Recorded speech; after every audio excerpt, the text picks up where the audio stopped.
चलिए, स्वागत है आपका योगेंस ऑनलाइन क्लासेस में। इंग्लिश पेडागोजी की हमने अभी तक 3 क्लास देखी है, 3 क्लास ली हुई है। इसमें काफ़ी हद तक जो भी इंपॉर्टेंट टॉपिक्स है सारे के सारे कवर हो गए। बचे कुछ टॉपिक्स को हम लोग जल्द से जल्द कवर करने का प्रयास करेंगे आज इस आधे से आधे घंटे या पौन मिनट के लेक्चर में। कल आपका एग्ज़ाम होना है, तो कोशिश कर रहा हूँ बहुत ही शॉर्ट तरीके से आपको सारी चीज़ें एक्सप्लेन कर लूँ। थ्योरी पार्ट को मैं कवर कराया हुआ था, उसके बाद जैसे प्रिंसिपल ऑफ लैंग्वेज टीचिंग ये सारी चीज़ें बताई थी। इसके बाद के ऑब्जेक्टिव्स को छुड़वा दिया था, इसको आपको प्रैक्टिस करने के लिए बोला था। तो अभी ऑब्जेक्टिव्स भी देख लेंगे और जो बचे कुछ ये लर्निंग वाले पार्ट है ना, थ्योरी वाले पार्ट है, उसको भी हम लोग पढ़ लेंगे, कवर कर लेंगे। ठीक है, चलिए यहाँ पहला क्वेश्चन प्रिंसिपल ऑफ टीचिंग के अंतर्गत कुछ क्वेश्चन है। विच of the following is not a rule of language? कौन सा रूल ऑफ लैंग्वेज नहीं है? जरूरी नहीं ये क्वेश्चन इस टॉपिक से ही रिलेटेड हो या इस थ्योरी से रिलेटेड हो, ये पूरा पेडागोजी का एमसीक्यू है, समझ।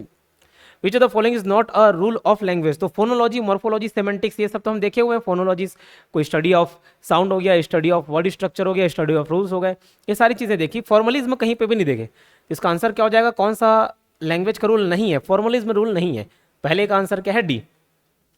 Which language function is being used when someone says you did a good job? कौन सा लैंग्वेज फंक्शन यूज हो रहा है? देखिए, मोटिवेशन के तरीके मैंने बताए थे, पॉजिटिव मोटिवेशन, नेगेटिव मोटिवेशन। अब ये लैंग्वेज फंक्शन के अंतर्गत भी आता है। पूछ रहा है कि कौन सा लैंग्वेज फंक्शन यूज होता है जब कोई बच्चा बोलता है या कोई बोलता है कि you did a good job. You did a good job मतलब तुमने बहुत अच्छा काम किया। तो आप उसको क्या कर रहे हो? आप उसको अप्रिशिएट कर रहे हो, आप उसको मोटिवेट कर रहे हो और बेहतर करने के लिए। इसका मतलब होता है कि आप उसको क्या कर रहे हो? अप्रिशिएट कर रहे हो। एपोलाइज, एपोलाइज मतलब क्या होता है कि माफी मांगना। एपोलोजाइज मतलब माफी मांगना। इंक्वायर मतलब पूछताछ करना। ग्रेटिंग समवन मतलब हाय हेलो ये करना। तो यहाँ पे आप किसी को बोल रहे हो आपने बहुत अच्छा काम किया, तो आप उसको अप्रिशिएट कर रहे हो, सराहना कर रहे हो, तारीफ कर रहे हो, appreciating. Grammar can be taught inductively. देखिए, ग्रामर बिना एग्जाम्पल के समझाना बहुत मुश्किल होता है। रूल्स जैसे थ्योरी वाले पार्ट में जब मैं बताया था कि east and waste India is best, east and waste India is the best, आप बोलोगे सर इज द बेस्ट सही है, तो बस एक एग्जाम्पल दे दिया। अब वहां से मैं आपको समझा दूं कि जितने भी सुपरलेटिव वर्ड होते हैं, जैसे बेस्ट हो गया, greatest, highest, lowest, toughest, smallest, thinnest, thickest, ये सब के पहले द लगेगा कंपलसरी। अब ये समझाना आसान हो जाएगा।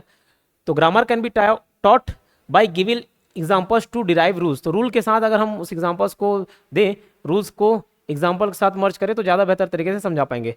विच of the sentence is not true? कौन सा सेंटेंस सही नहीं है?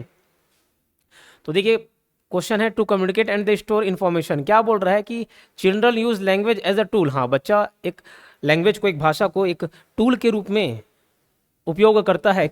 किस तरीके से? टू कम्युनिकेट, हाँ बिल्कुल बात करने के लिए। टू स्टोर इन्फॉर्मेशन, जी बिल्कुल जानकारी सेव करने के लिए।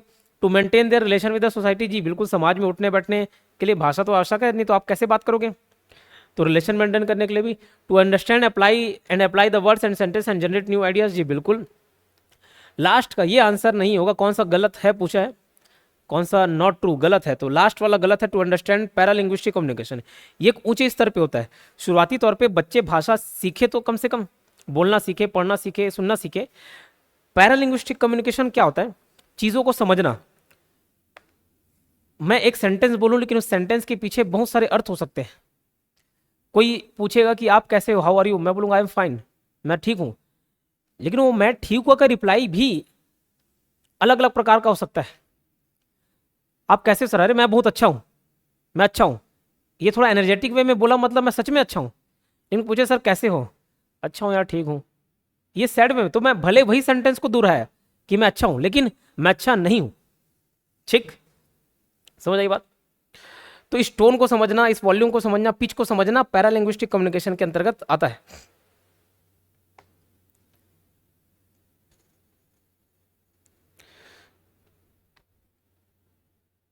तो इस संबंध में एक शायरी याद आ गई। बिछड़ गए तो ये दिल उम्र भर लगेगा नहीं, लगेगा लगने लगा है मगर लगेगा नहीं।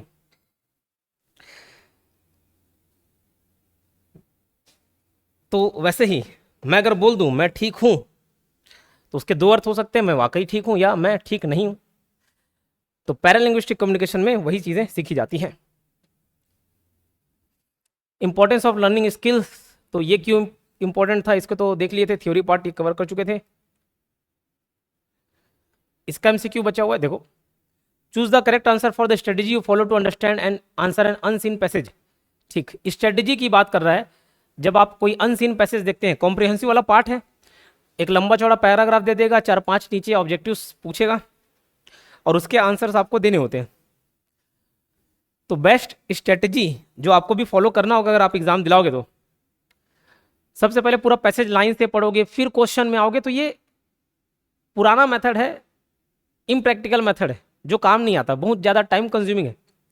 तो सबसे बेस्ट तरीका क्या होता है, एक सरसरी निगाहों से ऊपर पैसेज को देखिए कि हाँ किस बारे में बात कर रहा है वो देख लिए, पूरा नहीं पढ़े लाइन से, बस एक सरसरी निगाहों से देखिए।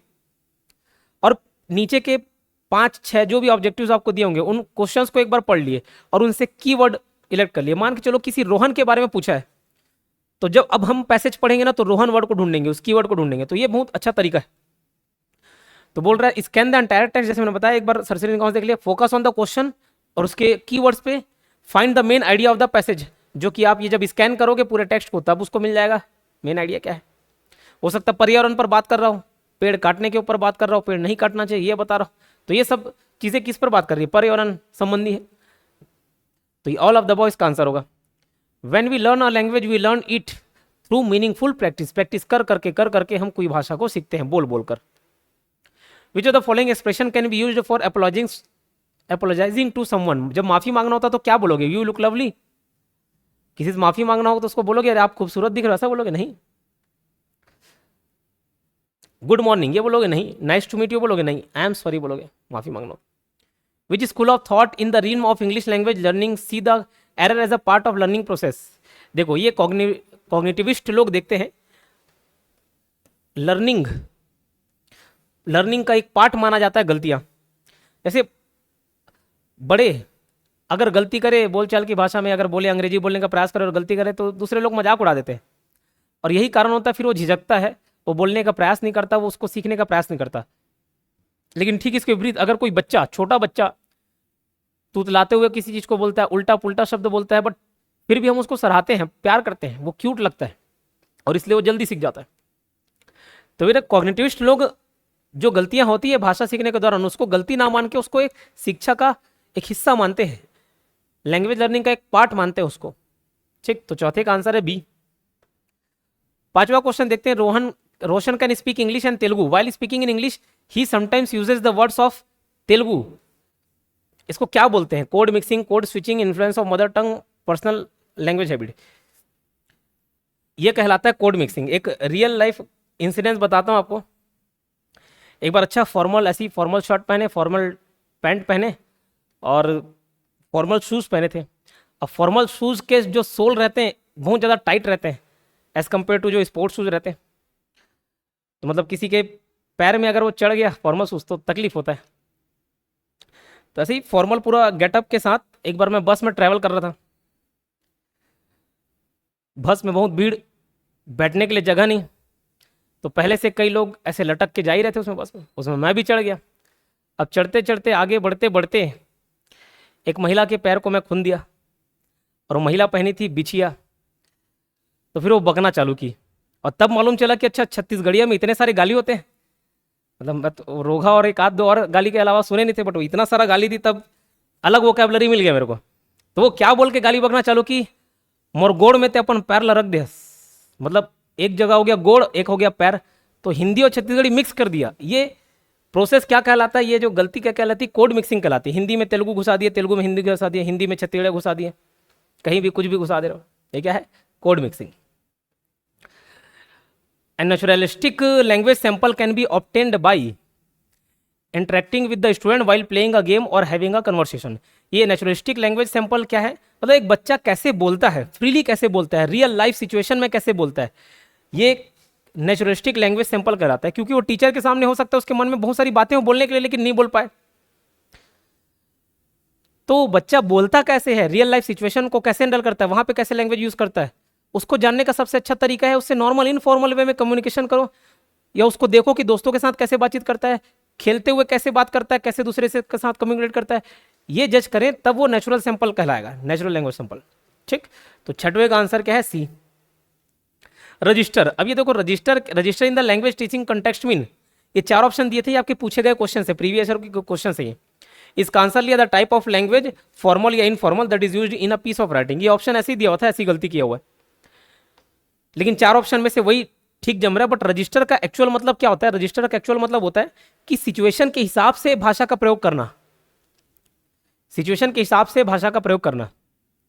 जैसे दोस्त हैं तो मैं अलग वे में बात करूंगा, स्टूडेंट्स हैं तो अलग वे में बात करूंगा, किसी बहुत सारे बड़े ऑडियंस को संबोधित कर रहा हूं तो एक अलग तरीके से बात करूंगा, किसी ऑफिसर के साथ बैठा हूं तो अलग तरीके से बात करूंगा। तो ये अलग अलग तरीके भाषा का प्रयोग के, यही क्या कहलाता है? रजिस्टर कहलाता है। तो उस हिसाब से तो चौथा ऑप्शन बेस्ट सूट कर रहा है, the type of language formal या इनफॉर्मल। तो इस क्वेश्चन का आंसर क्या? D. Which of the following statements with regard to suggestopedia is not correct? देखो सजेस्टोपीडिया क्या है? सजेस्टोपीडिया एक बहुत ही अच्छी लर्निंग मेथड है। किसके द्वारा डेवलप किया गया है? ये बल्गेरियन साइकेट्रिस्ट जॉर्जी लोजनाओ, अजीब सा नाम है लेकिन यही सजेस्टोपीडिया डेवलप किया। तो सजेस्टोपीडिया में क्या है? इनका ये मानना था, ये बल्गेरियन साइकेट्रिस्ट, साइकेट्रिस्ट मतलब मनोरोग विशेषज्ञ हो गया समझ लो, साइकेट्रिस्ट। तो उनको लगता था कि बच्चे लर्निंग से डरते हैं, बच्चे पढ़ने से सीखने से डरते हैं। और देखना इसी का प्रभाव यहाँ पे हम लोग को देखने को मिलता है कि आजकल किड्स स्कूल हो गया, प्ले स्कूल हो गया। हम लोग के ज़माने में डायरेक्ट स्कूल में एंट्री मार रहे हैं और वहाँ टीचर या बड़ा मास्टर लेके बैठ रहती थी, कुछ गलती हुआ तुरंत सोटे उससे, तो भैया हम स्कूल जाने से डरते थे। लेकिन आज प्ले स्कूल बना दिया गया, आज किड्स स्कूल बना दिया गया। बच्चा घर में रहना पसंद नहीं करता, क्यों? क्योंकि घर में दोस्त नहीं है, घर में उसको खेलने के लिए फिसल पट्टी नहीं है, खेलने के लिए कुछ और माध्यम ही नहीं है। लेकिन वहाँ खेलने के बहुत सारे माध्यम हैं। हमारा भांजा तो ऐसी दिन भर वो बोले कि स्कूल ही जाऊँगा, यार स्कूल खत्म हो गया फिर भी स्कूल जाऊँगा, क्यों? घर में कुछ है ही नहीं खेलने के लिए, कहाँ से उसके लिए फिसल पट्टी लाए? तो अब प्ले स्कूल हो गया। तो आज पढ़ाई को एंटरटेनमेंट के रूप में दर्शाया जा रहा है या एंटरटेनमेंट बनाया जा रहा है, ज़्यादा से ज़्यादा मनोरंजन का साधन हो, तो बच्चा डरेगा नहीं। उसके लिए बहुत सारे खिलौने ला दिए। अगर ए फॉर एप्पल पढ़ाना भी है तो उसके लिए एप्पल सामने, खिलौने वाला एप्पल ला के दिखाइए, भाई यही है एप्पल, ऐसा ठीक। खिलौने के लिए खिलौने भर भर के खिलौने रहेंगे जिससे वो बच्चे खेलेंगे, तो बच्चे को मजा आएगा पढ़ने में। और एकदम कोई स्ट्रिक्टनेस दिखाएगा तो फिर वो भागेगा वहां से, ठीक। हम लोग के स्कूल में एक फिसल पट्टी था, उस फिसल पट्टी में जो जो फिसला, वो तो फिसल पट्टी पूरा खुरदुरा था, उस फिसल पट्टी में जो जो फिसला, आज से 25 साल हो गए होंगे, जो जो फिसला वो निशान छोड़ गया, ऐसे ऐसा फिसल पट्टी था। तो ऐसे में तो बच्चे डरेंगे। तो सजेस्टोपीडिया क्या कहता है? ये जो साइंटिस्ट या साइकेट्रिस्ट है जो जॉर्जी लोजनाओ, ये क्या बोलते हैं कि टीचिंग प्रोसेस को बहुत ही कंफर्टेबल बनाओ, बच्चा आए तो डरे मत, बढ़िया म्यूजिक चलते रहे बैकग्राउंड। ये वाकई सच बता रहा हूँ, जो ये इनका कंसेप्ट था, एक बैकग्राउंड म्यूजिक चलते रहे, सॉफ्ट म्यूजिक, कंफर्टेबल चेयर हो, अच्छा सोफा वगैरह लगा दो बढ़िया, तब बच्चा अच्छे से सीखेगा। तो इसमें क्या गलत है पूछ रहा है? तो लास्ट वाला गलत है। The instructor is by definition the expert, the जज and the evaluator of the performance. नहीं, ठीक, जो चीजें थी उसको बता दिया, गलत वाला ये है सेंटेंस, बाकी ऊपर के 3 सही। इंपॉर्टेंस ऑफ लिसनिंग भी देख चुके। After reading a poem a teacher involves learners in group work. One group writes the theme of the poem, another draw picture to depict the main character, and yet another writes the summary of the poem. एक teacher पूरा एक poem को पढ़ा दी, फिर कुछ बच्चे को जिनको इंटरेस्ट था भैया कि कोई पेंटिंग बनाना, तो पोएम में जितने भी कैरेक्टर इन्वॉल्व हैं उसका तुम चित्र बना दो। तो एक ग्रुप अलग कर दी, जो जो चित्र बनाना चाहते हैं हाथ उठाओ, बोले हाथ उठाए। 50 बच्चे में 10 लोग चित्र बनाना चाहते हैं, ठीक है, उनको चित्र बनाने दे दिए। पोएम में जो भी कैरेक्टर है तुम उसका चित्र बनाओ। पोएम का समरी कौन लिखेगा? 20 बच्चे, उसमें हाथ उठा दे, हाँ ठीक है भैया समरी लिख दो तुम। बोले और क्या करना है? एक आध जन को और बता दिया कि क्या कोई थीम लिख रहा है पोएम का, क्या एक्चुअल कौन से थीम पर बेस्ड था, सबको अलग अलग काम दे दिए। तो ये क्या है? इसका आंसर पूछ रहे हैं, तो इसका आंसर है caters to diverse ability and interest of the learner. Cater मतलब प्रोवाइड कराना, कुछ सर्विस देना, इच्छाओं को पूरा करना। केटर्स होते नहीं, बस वैसे ही। Caters to diverse abilities and interest of the learners. तो किसी का इंटरेस्ट पेंटिंग करने में, उसको पेंटिंग करने दे दिए। किसी का इंटरेस्ट लिखने में होगा, उसको लिखने के लिए दे दिए। चित्र बनाने में दे दिए। थीम लिखने में दे दिए। तो पहले का आंसर डी है। एन इंक्लूसिव क्लासरूम शुड, देखो दोनों इंक्लूसिव क्लासरूम, इंक्लूसिव शिक्षा पढ़े थे, इंक्लूसिव एजुकेशन, समावेशी शिक्षा। समावेशी शिक्षा का क्या तात्पर्य था? कि सभी बच्चे, इस बात को मद्देनजर नहीं रखते हुए कि कौन किस कैटेगरी से आया है, कोई कमजोर है कौन होशियार है, सभी को एक साथ पढ़ाएं, ये इंक्लूसिव एजुकेशन का कंसेप्ट था। यहाँ पे इसका दोनों आंसर सही है। Define clear minimum standard of behaviour, create opportunities to listen to all children. सभी बच्चों को सुना जाना है, सभी बच्चों पर ध्यान देना है, ऐसा नहीं कि जो होशियार उसी पर ध्यान दे रहे हो, जो कमजोर उस पर नहीं। ठीक। और ये क्या है, पहला option define clear minimum standard of behaviour. इसका मतलब है कि किसी की कमजोरी को मद्देनजर ना रखा जाए कि नहीं 60% आओगे तभी तुम एडमिशन लोगे, 60% लेके आओगे तभी तुम यहाँ बैठो, नहीं तो मत बैठो। कम से कम मिनिमम स्टैंडर्ड रहना चाहिए, ठीक है। Miss Ranjana tells stories to her learners in this class, she ask question during the story, it is while listening activity. While listening activity मतलब जैसे इससे क्या कंसंट्रेशन बढ़ जाता है। मान के चलिए मैं कोई चैप्टर पढ़ा रहा हूँ, अब बच्चे को मालूम है कि सर 1 घंटे तक सिर्फ पढ़ाते हैं, बीच में क्वेश्चन नहीं पूछते, तो बच्चे का ध्यान बीच बीच में भटक जाएगा। लेकिन यही मैं कर दूं, शुरुआत में ही आते साथ बोलूं कि भैया देखो मैं पढ़ा रहा हूं और बीच में खड़े उठा के पूछूंगा, खड़े करा के पूछूंगा, तो ठीक है। अब बच्चा ध्यान देगा शुरुआत से ही, अब बच्चा शुरुआत से ही ध्यान देगा कि नहीं यार सर पूछ देते हैं तो मुझे ध्यान से सुनना है। तो यही बोल रहा है वाइल लिसनिंग एक्टिविटी है, मतलब कोई स्टोरी टेलिंग कर रही है, कोई चीज़ें पढ़ा रही है, बता रही है, उसके बीच में क्वेश्चन करना, ये वाइल लिसनिंग एक्टिविटी है, मतलब सुनते समय कुछ क्वेश्चन करना, वाइल लिसनिंग एक्टिविटीज। समझ आई बात? ठीक, 1 मिनट आकाश।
आवाज आ रहा है वापस? हेलो, ठीक। चलिए, तो जितने एमसीक्यूज पार्ट थे बचा हुआ था, मैंने जिसको बोला था कि आपको करके रखना है, उम्मीद है करके रख रहे होगे, इसको मैंने कवर करा दिया। अब आगे का पार्ट देखते हैं, importance of speaking in language development. इसको आप पढ़ सकते हो आराम से, समझ आ सकता है कि बोलने का क्या महत्व है, ठीक है, बोलने का क्या महत्व है, इसके बारे में तो पढ़ सकते हो। मैं जो आपको डिफिकल्टी आ सकती है उसके बारे में डिस्कस कर लेते हैं, उन चैप्टर्स को देख लेते हैं। ये थ्योरी वाला पार्ट तो कवर कर लिए थे, लर्निंग डिसऑर्डर भी देख लिए थे,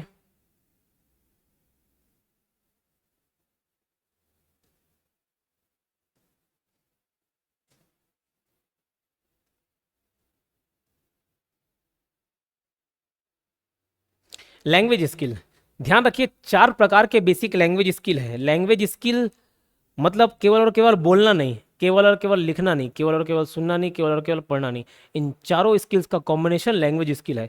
मतलब अगर बोलें कि भाई हम मेरी लैंग्वेज स्किल तगड़ी है, इसका मतलब मैं अच्छे से सुन भी सकता हूँ, मैं अच्छे से बोल भी सकता हूँ, मैं अच्छे से पढ़ भी सकता हूँ, मैं अच्छे से लिख भी सकता हूँ। तो अगर पूछे कि 4 बेसिक लैंग्वेज स्किल क्या है, तो लिसनिंग, स्पीकिंग, रीडिंग और राइटिंग।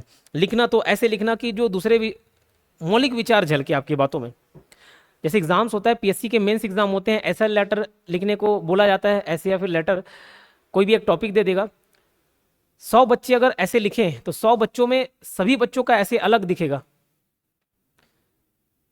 उन बच्चों को ज्यादा मार्क्स मिल जाता है जिनका लैंग्वेज स्किल में राइटिंग स्किल काफी तगड़ा है, कैसे अपने विचारों को व्यक्त करते हैं, वो भी कम शब्दों में। 200 शब्दों में लिखने बोला तो 200 शब्दों में लिखा जाएगा।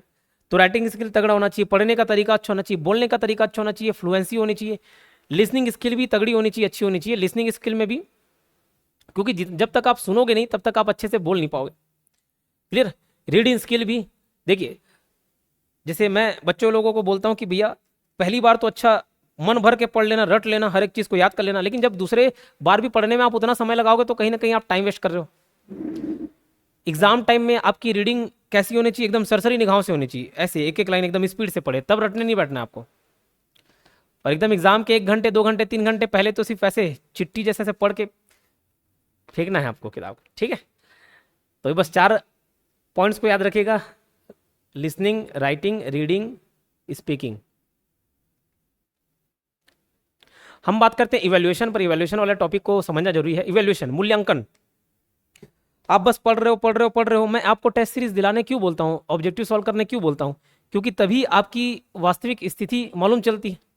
आप सिर्फ पढ़े जा रहे हो और वास्तविक जैसा एग्जाम में पेपर आता है वैसे क्वेश्चन सॉल्व कर ही नहीं रहे हो, उस पैटर्न को नहीं देख रहे हो, तो क्या मतलब, आप कभी अपने आप को जज नहीं कर पाओगे। इसलिए कंटिन्यूस इवैल्यूएशन जरूरी होता है, इसलिए टेस्ट सीरीज दिलाना जरूरी होता है।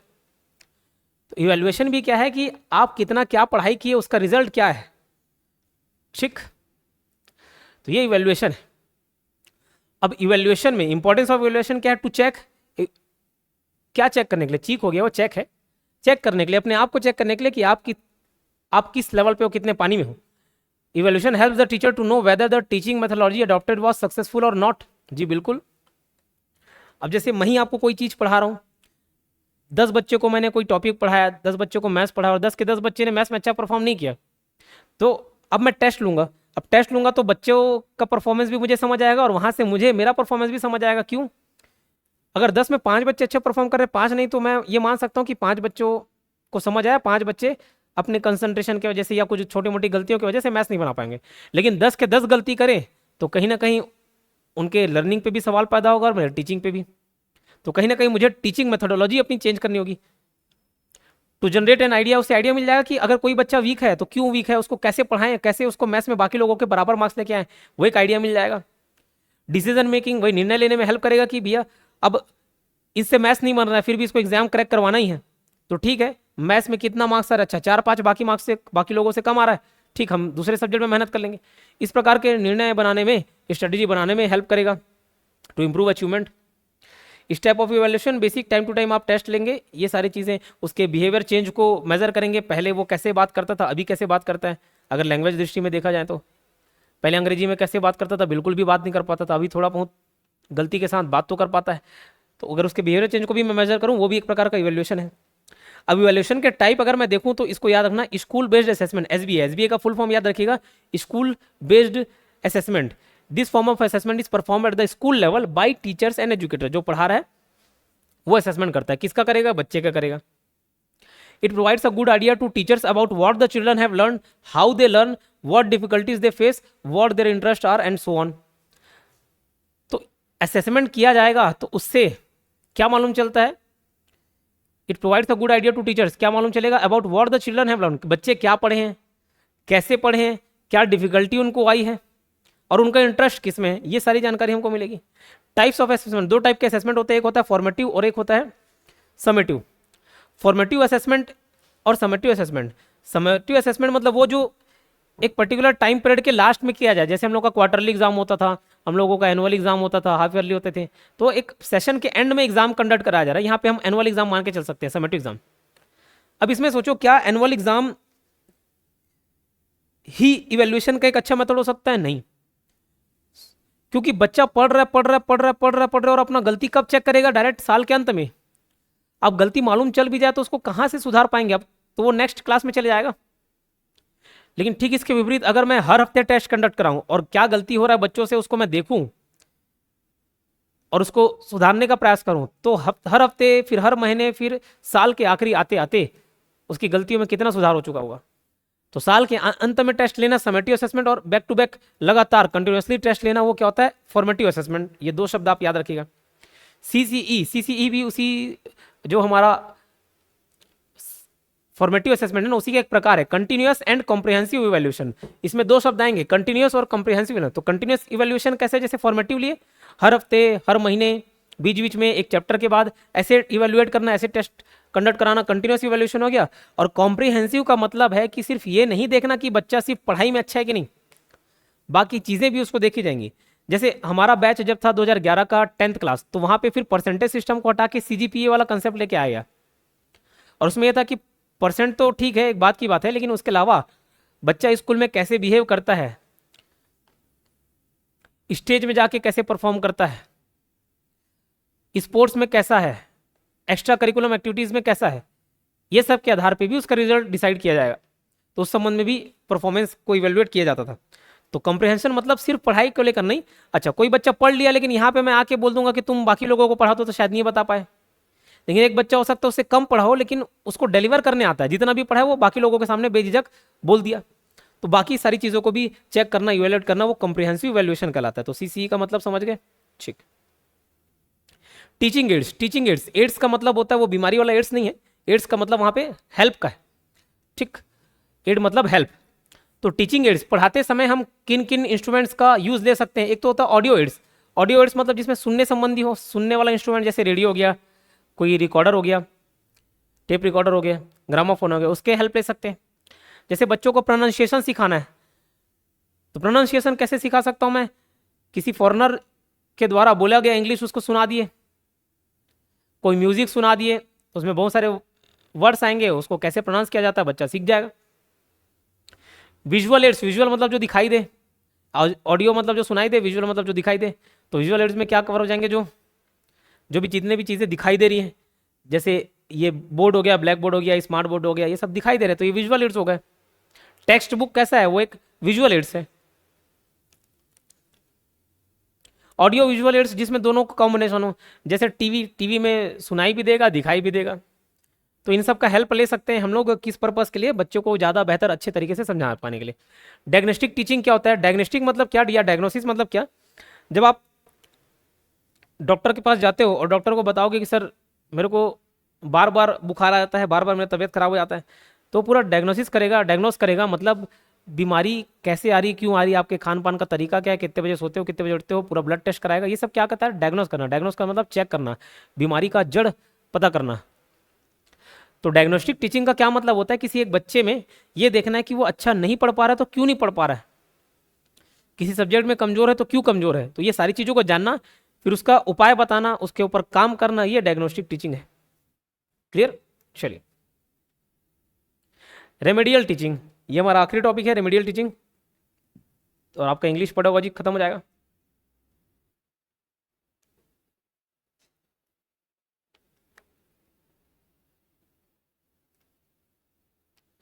रेमेडियल टीचिंग देखो, रेमेडीज, रेमेडीज बोलते मतलब कुछ उपाय। तो रेमेडियल मीन्स रेक्टिफाई और इम्प्रूव समथिंग। रेमेडियल टीचिंग क्या है? देखिए, कोई बच्चा अच्छे से नहीं पढ़ पा रहा है, कोई अच्छा काम नहीं कर पा रहा है, जो भी उसकी कमजोरी है उनको दूर करना क्या कहलाता है? रेमेडियल टीचिंग कहलाता है। मतलब इस तरीके से पढ़ाना कि दूसरी बाकी कमजोरियां दूर हो जाए, जितनी भी कमजोरी है वो सब क्या हो जाए? दूर हो जाए। जैसे मैं कुछ उदाहरण देता हूँ, ये पूरा रेमेडियल टीचिंग का आप पार्ट समझ जाओगे और ये आप पढ़ोगे तो आपको समझ आ जाएगा, फिर इसके अंदर के सारे पॉइंट्स आपको समझ आ जाएंगे। जैसे रेमेडियल टीचिंग, उसके कुछ कुछ मैं तरीके बता देता हूँ, रेमेडियल टीचिंग के क्या क्या एग्जाम्पल्स हो सकते हैं। जैसे एक बच्चा ऐसा है जिससे मैथ्स बहुत अच्छे से बनता है और एक बच्चा ऐसा है जिससे मैथ्स बिल्कुल नहीं बनता। मैं उन दोनों को एक बेंच में बैठा देता हूँ, लेकिन दोनों एक बेंच में बैठो और जो बच्चा मैथ्स में कमजोर है वो किससे पूछेगा? उनसे पूछेगा जो मैथ्स में अच्छा है। ये एक प्रकार का रेमेडियल टीचिंग हो गया, ये उसका उदाहरण है। ठीक, तो ये एक प्रकार का ग्रुपिंग कर दिया, स्मार्ट ग्रुपिंग कर दिया मैंने, है ना। अब 10 बच्चों को मैं साथ में पढ़ा रहा हूँ, 9 बच्चे अच्छे परफॉर्म कर लिए, एक बच्चा नहीं परफॉर्म कर पा रहा है, तो 9 बच्चे को साइड में रखो, फिलहाल वो एक बच्चा परफॉर्म नहीं कर पाया ना, बाकी 9 बच्चों के साथ लेवल में लाने के लिए मैं उसको इंडिविजुअल इंस्ट्रक्शन दे सकता हूँ कि अच्छा तुमको कुछ समझ नहीं आया, बताओ कि आप कहाँ पे दिक्कत है। ठीक, यहाँ पे मैं पढ़ा दे रहा हूँ, घर में थोड़ा एक्स्ट्रा मेहनत करना, और इस तरीके से उसको इंडिविजुअल इंस्ट्रक्शन दे के मैं बाकी 9 के बराबर कर सकता हूँ। एक्स्ट्रा प्रैक्टिस सेट, मैथ्स की बात कर लेते हैं। 9 बच्चों को मैथ्स समझ आ गया, एक बच्चे को नहीं समझ आया, तो उसको एक्स्ट्रा प्रैक्टिस सेट दे दिए, एक्स्ट्रा कंटेंट दे दिए ताकि उसको पढ़ सके और बाकी लोगों की बराबरी कर सके। हो सकता है किसी को 2 एग्जाम्पल में समझ आ जाए, पूरा मैथ्स का कंसेप्ट क्लियर हो जाए, वही कंसेप्ट को समझने के लिए किसी को 10 एग्जाम्पल की जरूरत पड़े, तो उसको एक्स्ट्रा कंटेंट प्रोवाइड करा दिए। ठीक, और उसके अलावा क्या हो सकता है पॉइंट कि स्टडी स्किल पर फोकस किया जाए, स्टडी स्किल्स पर। बहुत सारे सेशन में ये बोलता हूं कि हर चीज याद हो जाता है, बस याद करने का तरीका मालूम होना चाहिए। हर चीज याद हो जाएगा, हर चीज याद हो जाएगा, बस तरीका मालूम होना चाहिए। तो वो सब किसके अंदर कवर होते हैं? स्टडी स्किल्स के अंतर्गत कवर होते हैं। तो बच्चों के स्टडी स्किल्स पर काम किया जाए, उन पर फोकस किया जाए कि कहाँ पे वो गलती कर रहे हैं, कहाँ पे लैग कर रहे हैं। तो ये सारे प्रोसेस किसके अंतर्गत आते हैं? रेमेडियल टीचिंग्स के अंतर्गत आते हैं। और अब इसको आप थोड़ा थ्योरी को रीड मारोगे तो ये आपको समझ आ जाएगा। तो ये हमारा इंग्लिश पेडागोजी का पार्ट कवर हुआ। कहीं कहीं पे थोड़ा विस्तार में चर्चा की और कहीं पे मैंने थोड़े बहुत शॉर्ट में चीज़ों को समझाई हुई है। इतना पढ़ लोगे तो आपके, मुझे लगता है कि एग्जाम में काफ़ी ज़्यादा हेल्प करेगा। क्वेश्चंस पढ़िएगा, ऑप्शंस को पढ़िएगा, उसके बाद अपने विवेकानुसार आंसर टिक करिएगा। ठीक, मिलते हैं नेक्स्ट वीडियो में। धन्यवाद, बेस्ट ऑफ लक।